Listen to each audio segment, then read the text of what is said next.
অন্নপূর্ণা ভান্ডারের টাকা না পাওয়ার অভিযোগে ফের উত্তেজনা। মাথাভাঙ্গা ১ নম্বর ব্লকের বিডিও অফিসে অন্নপূর্ণা ভান্ডারের টাকা না পাওয়া নিয়ে বিক্ষোভে সামিল হন সাধারণ মানুষ। ঘটনাস্থলে পৌঁছয় মাথাভাঙ্গা থানার পুলিশ। অভিযোগ, বিক্ষোভে আসা এক সাধারণ ব্যক্তির সঙ্গে কথা বলার সময় এক পুলিশ আধিকারিক তাকে তুই কে বাল বলে গালিগালাজ করেন। পুলিশের এমন আচরণ ঘিরেই শুরু হয়েছে তীব্র বিতর্ক। প্রশ্ন উঠছে, নিজের প্রাপ্য টাকা না পাওয়ার অভিযোগ জানাতে আসা সাধারণ মানুষের সঙ্গে পুলিশের এমন ভাষা কেন? ঘটনার ভিডিও বা প্রত্যক্ষদর্শীদের বক্তব্য সামনে এলে বিষয়টি আরও পরিষ্কার হতে পারে।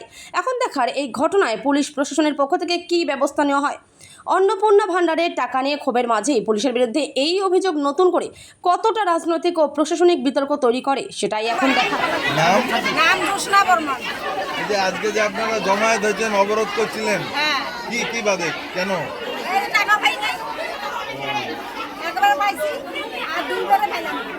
একবার পাইছেন, এখন আপনাদের বক্তব্য কি?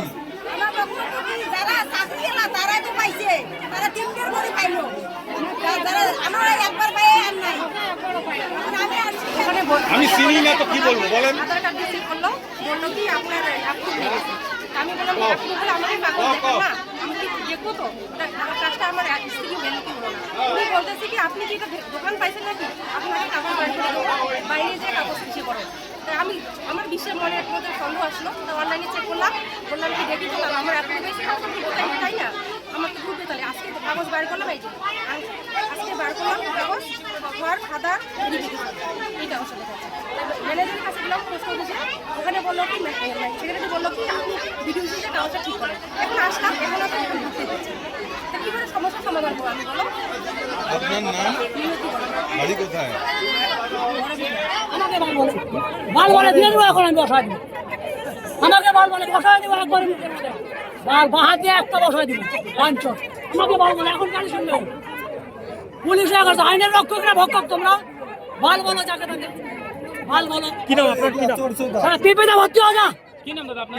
আমার নাম অর্জুন মন্ডল। কোথায় বাড়ি আপনার? আমার বাড়ি 12 নম্বর। আপনার স্ত্রী কি পেয়েছে? না, পাইনি। আমার স্ত্রী পাইনি। আমার স্ত্রী শুধু না, অনেক গরিব মেয়েরা মা বোনেরা পাইনি। কেন পাইনি? আপনার স্ত্রী কেন পাইনি? এখানে নেই, ব্যাংকের কাছে চেক করতে। আচ্ছা, টাকা পেলো কিনা।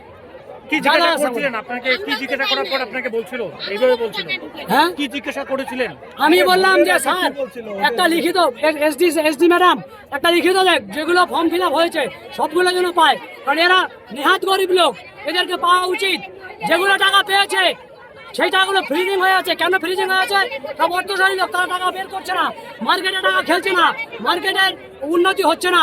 মার্কেটে টাকা খেললেই মার্কেটে আমাদের উন্নতি হবে, আমাদের অর্থনৈতিক অবস্থা ভালো হবে। সে টাকাগুলো মার্কেটে খেলছে না। প্রশাসন কি আপনাকে হুমকি দিল? আমাকে প্রশাসন, আমি বললাম যে এসডিএম ম্যাম আমাদেরকে এই মামনের লিখিত দেন যে যারা যারা ফর্ম ফিল আপ করেছে প্রত্যেকের যেন টাকা ঢুকে, তারা যেন হাত পায়, তারা যেন উপকৃত হয়। এই কথা বলতে যাওয়া হয়।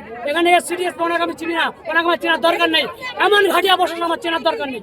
কিন্তু উনি আমাকে বলে তুমি কে বাল, এরকম বলে উনি আমাকে, তুমি কে বাল, আমি কি বাল? প্যান্ট খোল, তোর কয়টা বাল আছে সেটা ভালো।